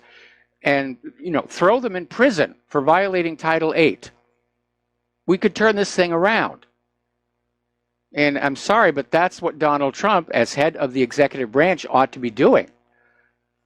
And it's rather interesting to hear Attorney General Jeff Sessions try to defend Rod Rosenstein by saying Congress should be working on illegal immigration. Congress doesn't need to do a thing about illegal immigration. The laws are already there on the books. And in fact, it is Jeff Sessions' Department of Justice that is supposed to be enforcing them. So the failure is his. All right. Let's talk a little bit about computers. There's a lot going on. Apparently, the stockholders in Facebook are now demanding the resignation of Zuckerberg as chairman of the board. There's a smaller movement that says he should also no longer be the CEO. The stockholders are very upset over the scandals that have hit Facebook, the privacy issues, the spying issues, and they're really upset about just how much money they lost in the recent downturn. And that's one thing you don't want to do, is get a stockholder angry because they're losing money. So we may be seeing a major change to Facebook, and hopefully they'll get somebody in there who will remember that Facebook is supposed to be a business getting people to communicate with each other, not a device to issue propaganda and impose a particular ideology on the world. Meanwhile, over at Mozilla, one of their executives is saying that Google's redesign of YouTube is causing YouTube to slow down on non-Chrome browsers. And Chris Peterson, the software community's technical program manager, tweeted on Tuesday that the video sharing site loads at a fifth of the speed on non-Chrome browsers due to its architecture. Now, apparently there is a plugin for Firefox out there that will reduce that. But again, is this an appropriate use of Google's monopoly? To simply say, our browser gets the full speed, full bandwidth from YouTube, and everybody else gets the slow lane? There are people who are out there saying it's time to break up these monopolies like Google. Get some competition into the marketplace, because competition is always good for the end consumer. It means lower prices and higher quality. When you have monopolies, they get the attitude they can just sell you whatever they want at whatever price they want, and it doesn't even have to care if it works or not. Now, Facebook is also in trouble over in Europe. They're losing users there as well, because the people in Europe don't like being spied on, and they don't like being censored. So this weaponization of social media to bolster the liberal cause, it has come at a huge price. Zuckerberg himself took a $14 billion bath today. Now, if that'll wake him up to the realities of what he's doing and the cost of what he's doing, maybe, maybe not. But more and more people are moving over to Yandex and DuckDuckGo and these other alternative sites. And as soon as I can, I'm moving from YouTube over to Real Video. I'm still waiting for a confirmation that my account has, my channel has been approved. And then I'm going to start moving everything over there. My live stream on this program, all of Claire's music videos, everything that we've done over the last 17 years on YouTube. Will be sent over to Real Video, and I'm going to close my YouTube channels. No more. All right. We're going to take a break for commercials, and we'll be right back. And aloha, America. Welcome back to our show. And earlier today, I got an email from somebody saying that they were trying to locate the archive of my YouTube videos from the radio show on YouTube, and the search engine wouldn't bring them up. They searched under my name. They searched under what really happened. And so, yeah, YouTube is practicing the same kind of censorship that has led to Facebook's downturn. And hopefully it'll catch up with them. Now, there is this underground network on the dark web called the Mayor. And it's basically how fraudsters communicate with each other. It's very well organized. We've gone way, way past the idea of just some script kiddie in his parents' basement hacking into a bank account and getting the money. It's very sophisticated. So the Mayor, this collective, they hack bank accounts and steal bank card details, which they then turn around and sell to other crooks. Now, you can basically go to the Mayor and pay a small sum, and then the Mayor hacks an account for you and transfers far more in stolen funds using Western Union. The customer is given a secret code to take to Western Union to collect the cash. This is just incredibly sophisticated stuff. And this was over in the Daily Mail. And maybe it's a good reason to stop using banks, but it's another reminder that here in the United States of America, at least, this kind of criminal activity seems to be very much tolerated. Unless somebody hacks into a government computer or some favored corporation, nothing's really being done. It's just running rampant. Now, Google has come up with an interesting way to deal with phishing attacks. Basically, on their work-related accounts, going back to last year, Google has issued physical security keys. Now, these are USB-based devices that are used to identify the employee to the work-related computer. There's no two-factor authentication process. Therefore, nobody can get a password and log in remotely. You have to have physical possession of that key to get into the machine. A while back, they used to call them dongles. I don't know why. But it does make a lot of sense. And in areas where I've wanted to keep information secure, I've used a USB key. So maybe it's time for passwords to go away and for people to have just this little tiny USB key on your key ring, because you're not going to leave it behind. Those are your car keys and house keys here. Now, over in New York, Cuomo has started unveiling facial scanning at the New York toll plazas, the toll booths. Big Brother surveillance. We talked about this the other day, where when you go through the toll booths, you are scanned, and you are then compared with databases. Turns out there's a problem with that, and I've been talking about it's not a mature technology. It's prone to failure. So the American Civil Liberties Union basically tested Amazon's facial recognition system. And the ACLU scanned the faces of all 535 members of Congress against 25,000 public mugshots using Amazon's Open Recognition API. Now, none of the members of Congress were in the mugshot lineup, but Amazon's system generated 28 false matches. A finding that the ACLU and anybody with common sense says raises serious concerns about the use of facial recognition. But it's the latest whiz-bang, and the police departments want them. You get to pay for them. We'll be right back. And aloha, America. Welcome back to our show, hour number 3. The phone lines are open, 800-313-9443. Now, over at Twitter, research has been confirming that Twitter's quality filter discrimination system is heavily biased against conservatives. And apparently Vice News went on in and they did a lot of searches and a lot of checks, basically searching for various liberal posters and conservative posters, and discovered conservative ones were definitely being suppressed. They were being shadow banned, but not the Democrats.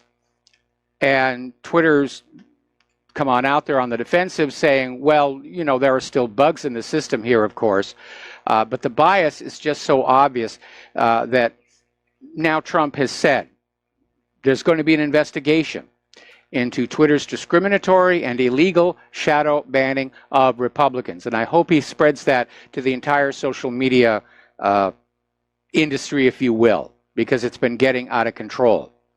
Now, Twitter apparently, as of last report, has said they're going to be revising the system to balance it out. But I think what needs to happen is these social media companies need to be defined in the same legal status as like the telephone system. It's just all about communication.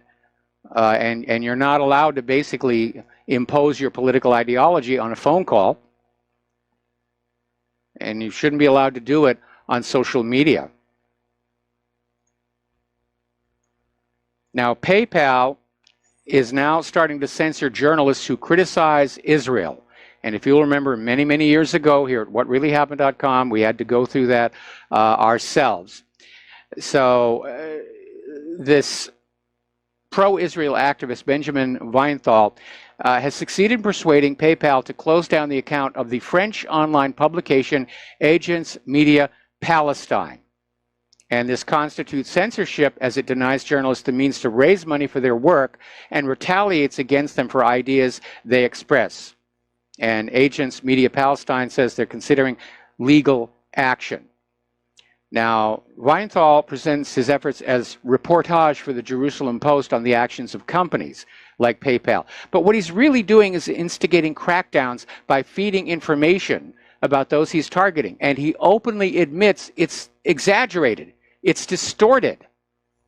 You know, we've got to get them shut down. So, yeah, we're going to lie about these people.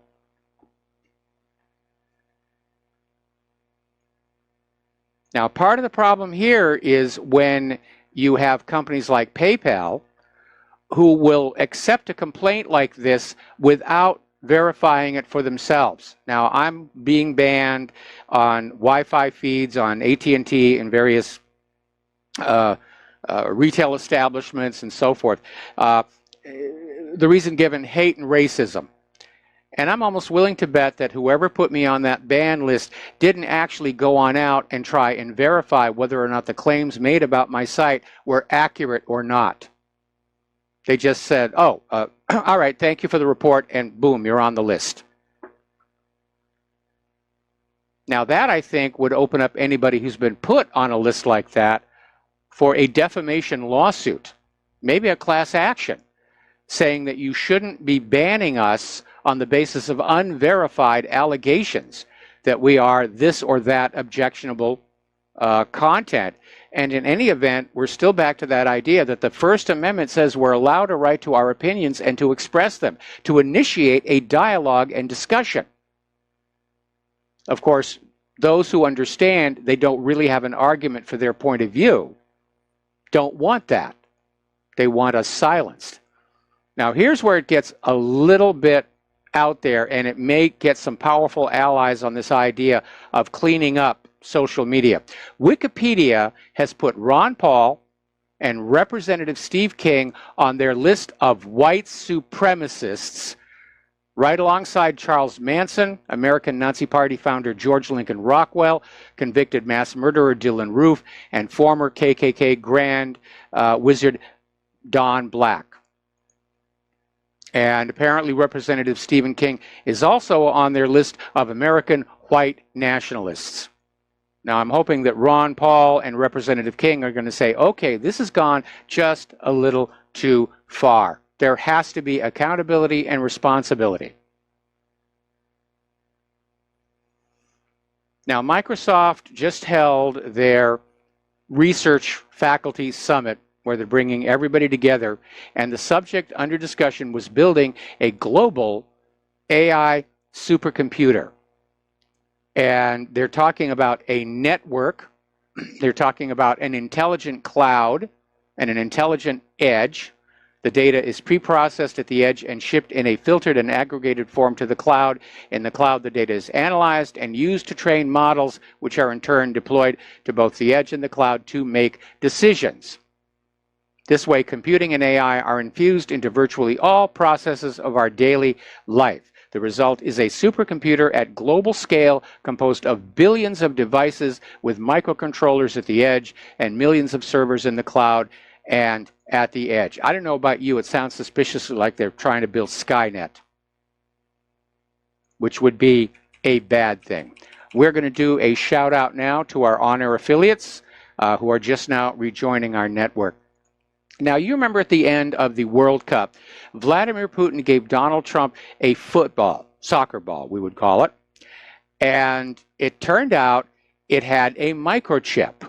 And Bloomberg and CNN basically came on out and said, see, this proves Russian perfidy, and he's out there, he's trying to bug Donald Trump. Well, it turns out that the chip was actually put in the soccer ball by its maker, Adidas. And it's part of their online marketing, because if your cell phone is close enough to the soccer ball, it feeds information, advertising, what have you, statistics.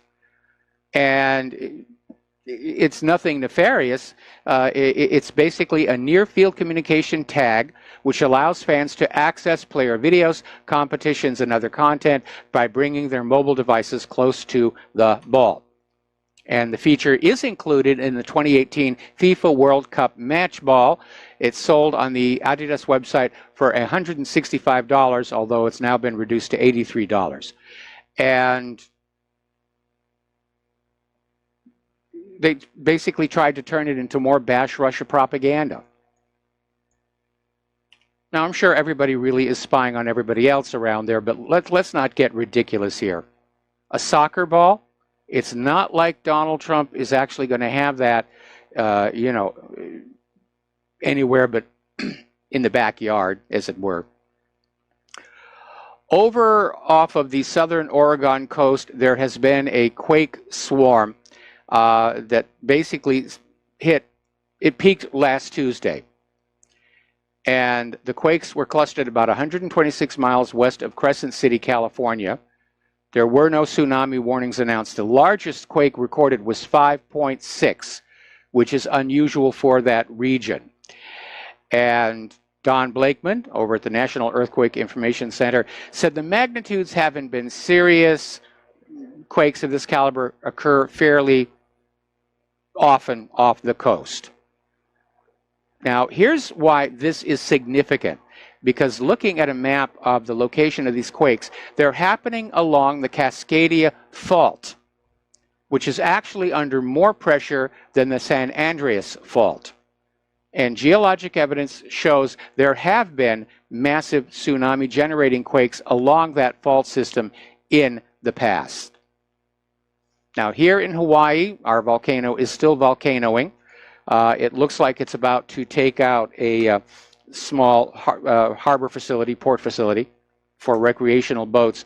Residents on the Big Island have been warned to stay indoors because the levels of sulfur dioxide are now rising. And as far as the summit of Kilauea, there's this almost regular as clockwork, increase in seismicity, then a collapse event, increase in seismicity, then a collapse event. And the magma is still apparently draining out from under Kilauea, out through the vents into the ocean. Here is where there is an area of concern. We don't know exactly, or volcanologists don't know exactly, how big that magma chamber under Kilauea crater is. If it is sufficiently large enough and it empties totally, that entire summit could collapse into a caldera.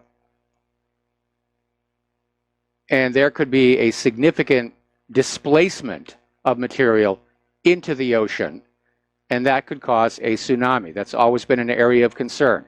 If you look very closely at Google Earth photos of that part of the south flank of Kilauea, you can see where there's actually a fissure running along the bottom. And the land below that fissure has been moving very, very slowly toward the ocean. And in many ways, it's not unlike the situation you have at Cumbre Vieja over in the Canary Islands, where a big portion of that volcano has sort of slid partway down and then come to a stop. And were there to be a major eruption there, the concern is that could also plop into the ocean and cause a tsunami. And if you look at the floor of the ocean around Hawaii, you will see that there have been many times where big chunks of the island have simply broken off and fallen into the ocean, and they would produce mega tsunamis. Hopefully it's not going to happen here, but a lot of people are very nervous. And a major slump of the Kilauea summit would probably destroy Volcano House, probably destroy the buildings for the Volcano National Park, and probably a lot of damage over in the village of Volcano, which is right there as well. So we'll see what's going to happen, but you know, Mother Nature is at work. She's proving she's still the boss. And I guess we didn't take enough gin up to Madame Pelly when we went to visit, because that apparently is what you appropriately sacrifice to Madame Pelly, is gin. You just pour it into the little crack there. We just took a little, one of those miniature bottles. I should have taken a gallon. It's all my fault here. Now, there are other volcanoes that are showing signs of increased activity. Now, the U.S. Geological Survey is still out there insisting there is overall no increase in volcanic activity. Just everybody stay calm, go to work, pay your taxes, do what the government tells you here. But over at Anak Krakatau, the activity there is starting to increase.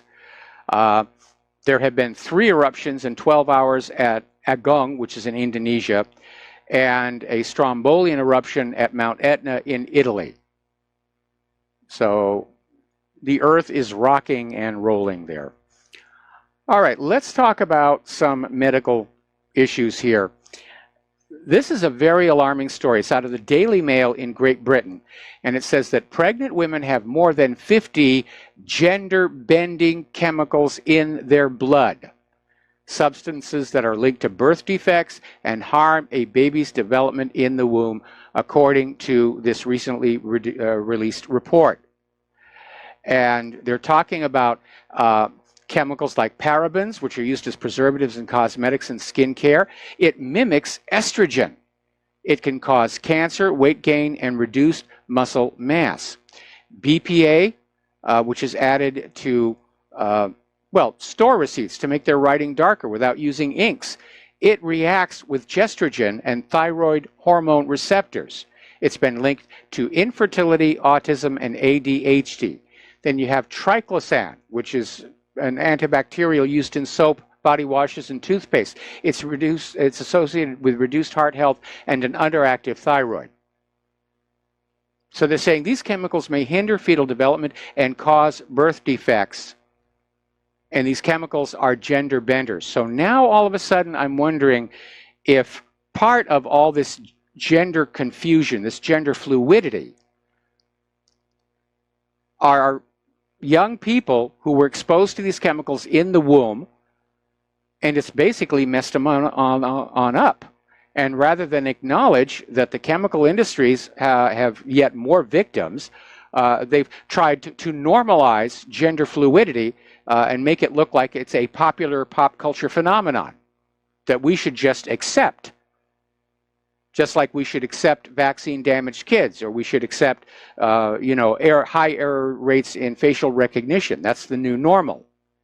Nothing works as advertised here. But that is very alarming, that pregnant women are being exposed to these chemicals, knowing these chemicals can cause all kinds of harm. Okay, over at Texas Biomedical Research Institute, led by Dr. Ruth Ruprecht, they have zeroed in on a new defense against HIV-1, which is thought to be the virus that causes AIDS. And apparently they treated an animal, test animal, with what's called immunoglobulin M for the first time, and it does seem to protect against HIV-1 infection. In other words, they're coming up with a new vaccine for HIV-1, not a cure for HIV itself. The big money is in vaccines and treatments. Nobody wants to find a cure for anything. That's bad business model here. And similar sentiments are expressed in this story from VidRebel. You do not have health care. You suffer under disease management control. And it starts out asking, does your doctor talk to you about a plan to help your body build 1 billion new healthy cells a day to maintain good health? Because your body has to build 1 billion new cells a day. Now, American drug companies have 100 drugs to manage the disease known as hypertension. And a lot of it is marketing. And an American doctor will usually consider any blood pressure above 120/80 to be abnormal and sufficient cause to write you a prescription. But in Europe, they don't treat anyone for high blood pressure until it goes over 180. In India, doctors think any blood pressure under 140 is dangerous. And that reminds me of something that happened all those years ago when I was working in Australia. And I was down there and I had a slight whoopsie and I had to go to the doctor. And as is usual, they took my temperature and they took my blood pressure. And I said to the doctor, I know the blood pressure is going to be a little bit high. And he says, no, looks fine to me. And I said, my doctor at home says I have high blood pressure. And he goes, oh, you Americans, your standards are too high. So it's different all over the world, depending upon who is pushing what product here. Now, for those of you being extorted to get the flu shot this year, there's a report out in the New England Journal of Medicine that estimates this year's flu vaccine was only 10% effective against influenza A.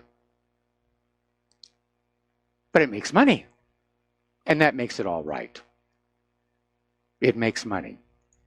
That's all we care about anymore in the United States. That's what makes America great. Profiteering, profiteering, profiteering.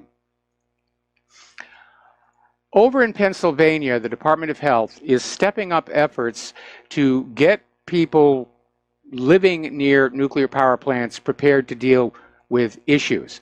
And the health department is distributing free potassium iodide tablets on August 9th to those who live, work, or attend school within a 10-mile radius of one of the state's 5 nuclear power plants. Now, as you know, when Chernobyl blew, the Russian government was handing out potassium iodide to the people as they were being evacuated, which didn't help all of them survive. So my question is there something about these power plants that is leading the health department to do this? And would it not be better to deal with the problems of the power plants? If they're no longer safe, it's time to shut them down. Nuclear power plants only have a limited lifespan before the neutron flux coming out of the reactor core starts to weaken the metal in the pressure vessel. And there's no way to undo that. And at that point, the reactor has to be decommissioned. But of course, the companies that own these reactors, they want to keep them running. They want to keep making money off of them. And there have been several cases here in the United States where the U.S. government has allowed the operators of nuclear power plants to run them for like 5 years beyond their design lifespan. And they're risking danger here, all for the sake of more profits. All right, we're going to take another break for commercials. Join us on the air, 800-313-9443, and we'll be right back. Aloha, America. Welcome back to our show here. Now, apparently, along with pushing for global depopulation and vaccines for everybody, the Bill and Melinda Gates Foundation is now stepping in to help the government dictate how much vitamin C you can take. And they've basically convened a workshop to assess methodological approaches to be applied uniformly across countries in setting nutrient intake recommendations. In other words, they want to limit vitamin dosage amounts. We know you need this much, you don't need any more than that. Now, this is very, very transparent here because there's been a lot of research showing that high levels of vitamin C are very effective cures against many diseases. But right now, there is this push to basically keep us all dependent on big pharma, to not allow us to have vitamin C megadosing, to not allow us to have kratom, to not allow us to have medical marijuana. Because if you can make it in your backyard, then you're not supporting the U.S. economy. Everything has to be commoditized. This age of self-sufficiency and doing for yourself and growing for yourself, that's utterly ridiculous. So that's where they're going on that one. So I imagine that probably the Gates Foundation, if not the Gates family themselves, are probably heavily invested in pharmaceutical stocks. Over at Kraft Heinz, they have recalled their Taco Bell cheese dip over a botulism risk, and they've pulled more than 59,000 jars, saying they may contain bacteria, which, Botulism, of course, can cause paralysis and even death. It's very serious stuff. So this is Taco Bell salsa con queso mild cheese dip. And the dates to look for, if you have this in your closet, if the dates, if the best used by dates are anywhere between Halloween of this year to January 23rd of next year, you need to take it back to your supermarket. Now, they've already pulled them off the supermarket shelves, but people may have already bought this stuff. So you want to keep on. Again, this is Taco Bell salsa con queso mild cheese dip. So now here's an interesting little story. Glaucoma, as you know, is a serious issue that affects vision, especially in the older people. And researchers have found there is a compound in turmeric that could actually help deal with that. And apparently trials showed that eye drops containing curcumin, which is what gives turmeric its yellow color, slashed the loss of crucial retinal cells in rats. So hopefully that will be available to us humans in the very, very near future. But again, a natural compound that was out there. Now, over in the European Union, there's been a big ongoing debate where Big Ag is out there developing more and more ways of genetic engineering, but at the same time, it's trying to propagandize the public that this really isn't GMO. They've been trying to sell this idea that GMO is no different than nature, which is complete and utter nonsense. And finally, the European Union has come on back, and it said that genetic engineering is genetic engineering. And if you're playing with the DNA, it comes under the heading of genetic engineering, and whatever you're producing comes under the heading of a GMO. So at least in that area, the EU is showing a lot more spine towards the Big Ag than our own government does, which is fully on board with GMO being sold everywhere without being labeled, and saying that, yeah, absolutely, GMOs are not harmful. That's the official word on it.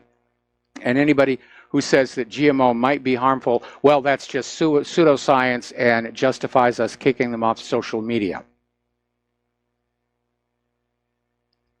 But genetic engineering is, in my opinion, the most dangerous technology we have ever played with, even worse than atomic energy. We're tinkering with the code of life. And especially when you see how reckless corporations have been in other areas like vaccine manufacture or facial recognition systems.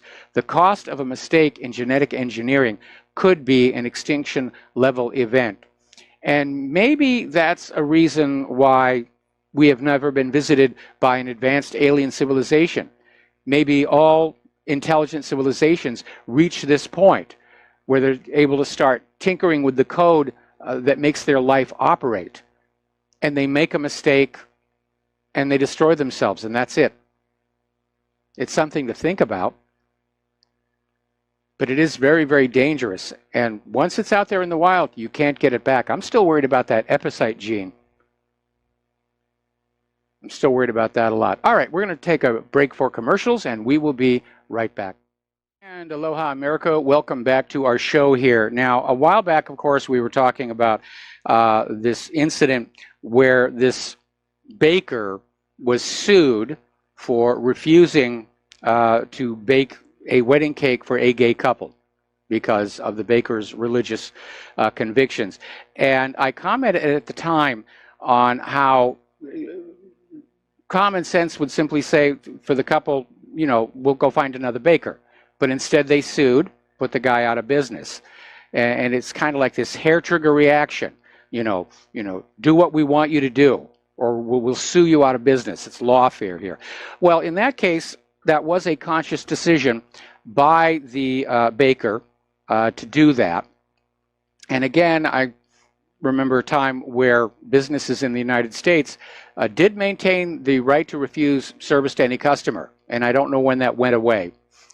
Over in Dublin, Ireland, there's a somewhat different story. There's a barber who's been ordered to pay 5,000 euros to a transgender man after being found to have discriminated against him when refusing to give him, quote, a short back and sides. Now, this transgender man, Lee McLaughlin, and by the way, I've seen a picture, and he doesn't look like a man. But he told the Workplace Relations Commission that when he sat down to have his hair cut at Charlie's Barbers in Nut Grove Shopping Center, the barber, mistakenly believing he was a woman, replied, "I don't do ladies' hair." And again, the common sense situation would have been, okay, well, thank you, I'll go find someplace else. But no, instead, complain, complain, sue, sue, cause all kinds of problems. Now, Claire Fox was out there talking on Generation Snowflake, saying that we seem to be in an age where children are being raised to be anxious, fragile, to see themselves as powerless victims, perfect sheeple, and on a hair trigger to be offended by anything that happens in front of them, thin skins. And again, I saw the photo of the transgender man, and I can understand exactly why the barber thought he had a woman sitting in his chair. Now, in Ireland, a barber shop is for men only. Women normally go to beauty shops. So it was an honest mistake on the part of the barber, and still he got sued. I think this Lee McLaughlin, if we hadn't been dealing with this hair trigger offensive situation, could have simply said, no, I'm actually a man, I'm transgender. And the barber probably would have said, oh, okay, fine. I'll do the short back and sides. And it just got spiraled out of control, trying to make the point about transgenderism is here. And if that other story about how pregnant women are just loaded up with all kinds of chemicals from our environment, from our cosmetics, from our cleaning products, from our soaps, that cause gender issues, then we may be looking at another case of damage caused to human beings from corporate malfeasance being dressed up to look like it's a political movement.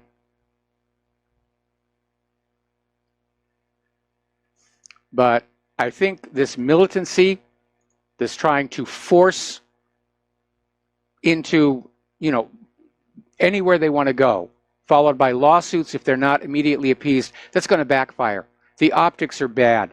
People are going to look at, especially what happened to that barber. What the baker did, that was a conscious choice. And people are still arguing, was it within his rights? As a shopkeeper, yeah, you can refuse service. But in the case of the barber, it was a legitimate, honest mistake. And he shouldn't have been hit with a fine like that. Somebody should have stepped in and said, look, it was an easy enough mistake to make.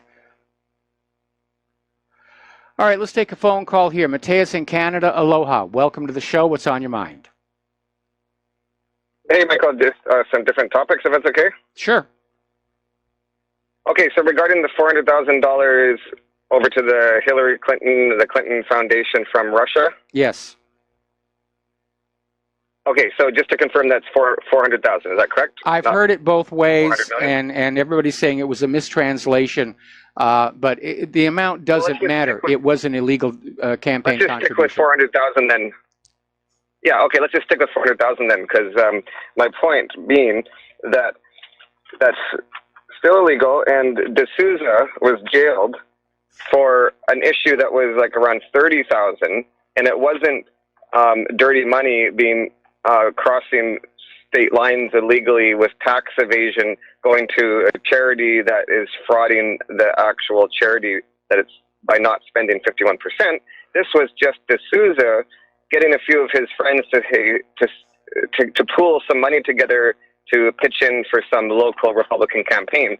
Way less of a crime than this $400,000, and he went to jail. Yeah, you're absolutely right here. And Browder ought to be going to jail, and certainly you need to remember that money was not donated to the Clinton Foundation. It was donated directly to the Clinton campaign. So that's a violation of FEC regulations. I was almost going to say that's worse, because then it's not going to the charity, but it doesn't matter if it goes to the charity or not, because they're not spending the money on the charity. It was like 6% of the Haitian money was spent on Haiti. And then a few years later, when there was some oversight where some people went and traveled there to go inspect one of the schools that was supposed to be built, it just was never even built. So even that 6%, even it's supposed to be 51%, even that it's only 6%, even that was all full of fraud. Well, what they did with the money is, instead of going on down and building homes and repairing the damage for the Haitian people, they used that money to basically buy up large chunks of real estate for pennies on the dollar, on which are now being built luxury resorts. Yeah, isn't that lovely? Like, talk about a grotesque display of wealth in the middle of a devastated population. Mm-hmm. Okay, a different topic regarding what you were talking about yesterday with potential Trump assassination, and relating that to the JFK assassination. So for JFK, there was this big shock. Yes. And you were saying that one of the possible motives right now could be that to kind of normalize the concept of an assassination so there's not this big shock. And that's possible. I wanted to present another possible theory that actually would be more in the opposite direction, is that, we'll put it this way. Back when JFK was shot, this is a question, what do you think would have been the difference of the reaction of the actual actions of the public if it wasn't a big shock, it wasn't a big mystery coming out of nowhere, they actually knew who did it, or at least they knew what political party had been advocating it? So take away the shock and now add that they know who did it, basically. Well, the government, if Trump is assassinated, will be given a patsy. But back when Kennedy was assassinated, most Americans still trusted the government. They trusted the corporate media. It wasn't until years after the fact, when I actually looked at the magazines that I'd been saving, that I spotted the fraud here. And that was right after Jim Garrison had already come on out with his trial against Clay Shaw. But the majority of Americans believed and trusted the government. They accepted the Warren Commission report. And it was something like 30 years before we reached a point where half of Americans realized the Warren report was a cover-up. Today, it's very different. The American people are very distrusting of the government. They're distrusting of the corporate media. If Trump were to be assassinated, there'd be a shock and outrage, and everybody would be looking to find out what really happened. They wouldn't accept the corporate media and government's cover story, and I think that's what they're trying to avoid, is they want to get everybody used to the idea of Trump being assassinated, so that when it happens, people say, well, we kind of saw that coming, and yeah, it's a terrible thing. But there wouldn't be the outrage that would power the population to seek their own answers. And I think that's why we're having all these people come on out and talk about Trump being killed or executed. What's her name? The comedian with the severed head and everything. They're trying to desensitize us to that idea. Right. I didn't express myself very well. I will try one more time. I'm agreeing with you. I'm just theorizing, what if it backfires and the reverse results happen than what they want? Instead of us being desensitized and giving it a bit of a pass, like, oh, I guess we saw that coming, they actually kind of admitted who's doing it, basically. At least they kind of narrowed it down. It's the far left extremists. They've been, all the people that have been threatening to do it, yes, like all the high-profile people. What if we don't give them a pass? What if we actually trade in shock for rage and actually go after these people and say, you know what, even if you're not actually directly the person who did it, you dug yourself into this hole. You're dirty by this. Like, you contributed towards the group consciousness of this at the least, and you might have very well be the one who did it. I see what you're saying. So I see what you're saying. I'm thinking it might go, it might just blow up in their face, and they might really have made a mistake by basically telegraphing that they want it to happen. So yeah, you're absolutely right. That could happen, where everybody's going to say, you encouraged this. You all encouraged and created the climate for this. That you're right. It could backfire on them tremendously. Anyway, Mateus, I got to let you go. I got a couple more callers, and we're getting close to the end of the show. Francis in North Carolina, aloha. Welcome to the show. What's on your mind? Hello, aloha to you both. Aloha. Just two quick thoughts for you. For one, you know, when it talks about charities and so forth, it's not like Trump could not have a Trump Foundation, just like the Clinton Foundation and so forth, to get funds funneling through and so forth. Ad nauseum, what can I tell you? It's not unexpected for that matter. As for the nuclear power plant scenario, yes, a lot of them are decrepit. A lot of them are falling apart and so forth. Ad nauseum, let alone the ones that they're building that's new or whatever have you. The real issue is, if not already, why are they being built on a fault line of all places? I mean, come on, you're asking for trouble. Later.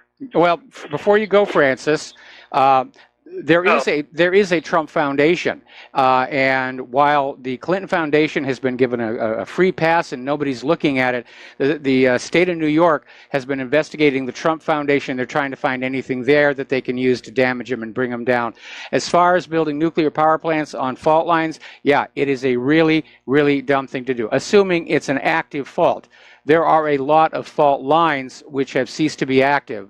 And while the underlying strata may not be as stable as you might like, it's not as dangerous as building it on an active fault line. Now, obviously, plants like San Onofre, which are, huddled right along the San Andreas, which can let go, not a good idea. But, the attitude basically is we're going to build a power plant where the customers need the electricity and hope for the best. And that ends up being a bigger joke than imaginable, because even if it's not an active fault line, who's to say down the road in about 5, 10, or 15, 20 years it does not become active? I mean, a fault line is a fault line whether it's active or not. Otherwise, nature is going to make a move, and humanity hasn't learned its lesson, especially when it comes to the corporate heads are concerned as far as that type of thing goes. So, anyway, later. All right, later. All right, thanks an awful lot. I mean, certainly, whoever made the decision to build the Japanese nuclear plants on a shoreline with a known history of tsunami activity, it wasn't well thought out, except for Onagawa, where the guy in charge of that project made sure that plant would survive, and it did. It was the only one that came out of that quake and tsunami untouched. All right, Steve Elkins, aloha. Welcome to the show. What's on your mind? Well, hey, understanding that in 501c3 that you have to spend at least 51% of what you take in on the charitable cause itself, and we know that Hillary Clinton only paid, 6 to 9%, I think it was 9% yes. of what they took in on the charitable cause. My question to you is, who's responsible for the enforcement of the code itself? Has there been any lawsuit filed on this fraudulent foundation? There should be, but I mean, certainly the Internal Revenue Service it has the authority to revoke the 501c3 status over the fact that they have not complied with that 51% requirement. And that would make Bill and Hillary Clinton immediately personally liable for the tax on all of that money. But the Clintons are proving to be absolutely untouchable. Hillary could, kill a baby live on national television and nobody's going to do a thing about it. Yeah, that's unfortunate for the rest of us who have to follow the rules and the law. Yep. And that these people are untouchable. I don't know. I don't have any respect for the whole system at all. It's just it's breaking down. Exception to the rulers. It's breaking down. It's not working. The agencies of the federal government are not doing the jobs they're supposed to be doing. We've seen that as a growing phenomenon. The way the SEC turned a blind eye to Bernie Madoff, the way the Minerals Management Service turned a blind eye to the Deepwater Horizon. Nothing is working as it should. And it just seems to be about grabbing money and internecine rivalry and political warfare, which is another reason why I think we're headed eventually for a Soviet Union-style collapse. Yeah, and Bernie Sanders also being cheated out in the primaries for the nominee. This is amazing. You're right. Everything is completely falling apart, or they're just simply saying, "Well, I'm not going to enforce that. I'm not going to enforce that." It's a system breakdown. Yep, it is. Hey, thanks, Michael. Appreciate it. All right, thanks an awful lot. We're going to let you go, and we're going to close the phone lines here because we're getting close to the end of the program. Now, this is a story that I am really enjoying, and it came out of BBC. It's actually been in a lot of different places. getting on back to the planet Mars, which is now at opposition, you'll see it very high in the sky at night, and it's very bright because of the dust storm. Going all the way back to Viking was the issue of, is there water on Mars? And even though we saw something that looked like snow on the ground at one point with the Viking cameras, it was declared to be carbon dioxide. There couldn't possibly be water. And then later on, the rovers started finding little pools of very brackish water that could survive in the near vacuum and the cold temperatures. Then the orbiters started seeing liquid water flowing down the sides of various craters. And now researchers have found evidence of an actual lake, 12 miles across, under the planet's south polar ice cap. So we have got, I think, a lander to that ice cap, drill into that water and look at it and see if there's life in there. Because this is the first sign of a persistent body of water on the planet. And if there's life still on Mars, you're going to find a lot of it there. So we're going to take a break now for commercials, back with some more stories after these few words. And aloha America, welcome back to our show, last segment of our program here on this Thursday. And I want to close this out with another story about scientific goofs and why it is important to follow the scientific method and just make sure that what you're doing is right. This story goes all the way back to 2011, 2012, when CERN was running an experiment using neutrinos generated at the CERN facility and detected with a detector inside a mountain all the way over in Italy. And they were using neutrinos, and because they're neutrinos, which can zip through the entire Earth unimpeded, they didn't have to have a tunnel or anything. They just set up the detector and they shot these muons, and they came up with a bizarre result. The neutrinos were arriving at the detector 60 nanoseconds sooner than they should have. And it looked like maybe CERN had discovered that neutrinos were traveling faster than the speed of light. Now, the scientists at CERN were being careful, and they went back and they did variations and other changes to the experiment. They kept coming up with that same number over and over. They still weren't really convinced, but somebody leaked the results outside, and it got picked up. It was in all the newspapers. Relativity is overturned. Even Scientific American carried this story. And it was a goof, because CERN ultimately determined that there was a problem in the synchronization of the clocks between the sending and receiving system. And when they worked it, apparently there was a kink in a fiber optic cable. And when they took that all into account, they accounted for that 60 nanosecond error. So for those people who've been sending me these articles here, CERN did not in fact prove that neutrinos travel faster than light. There was a flaw in the experimental setup. Relativity is still the foundation of modern physics. And no, nothing can go faster than the speed of light in a vacuum. You have to have that qualifier there, because light travels slower going through a medium like water or glass. That's why lenses will refract and bend light. But in a vacuum, 186,285 miles per second. It's not just a good idea, it's the law. And finally, this is a bizarre story. Apparently over at the zoo in Egypt, they've been caught painting black and white stripes on a donkey to make it look like a zebra. And apparently somebody there visiting the zoo took a picture, took a selfie, put it up on Facebook, and it went viral. And everybody quickly said, that can't possibly be a zebra. The shape of it is a donkey. And a veterinarian pointed out that on this animal, the black and white stripes, which are smudged, I might point out, go all the way to the end of the nose. And on a real donkey, the snout is completely black. Now, I don't know why this Egyptian zoo did this. They're denying it. They're insisting it really is a zebra, but it's a huge, huge embarrassment. And just a little funny here. I mean, that poor animal, to have that paint on him all the time. that's cruelty to animal, I think. So be very careful when somebody tries to sell you a zebra. It may be a painted donkey. Okay, we're coming up here on the end of our program, and please stay tuned for John Stedmiller. I'm sure he's got a lot of interesting things to share with you. Please take what you learn here and share it with everybody that you know. Talk to them in person, bring back the art of the conversation. Email, unless somebody takes action to bring back openness, fairness, and the First Amendment to corporate social media, it's a complete waste of time. And I'm not surprised that Facebook took the hit that it did. Please support Republic Broadcasting. Please support whatreallyhappened.com. We need your help to keep the fight for truth going forward. We'll be back tomorrow with the lovely Lady Claire. Aloha, America.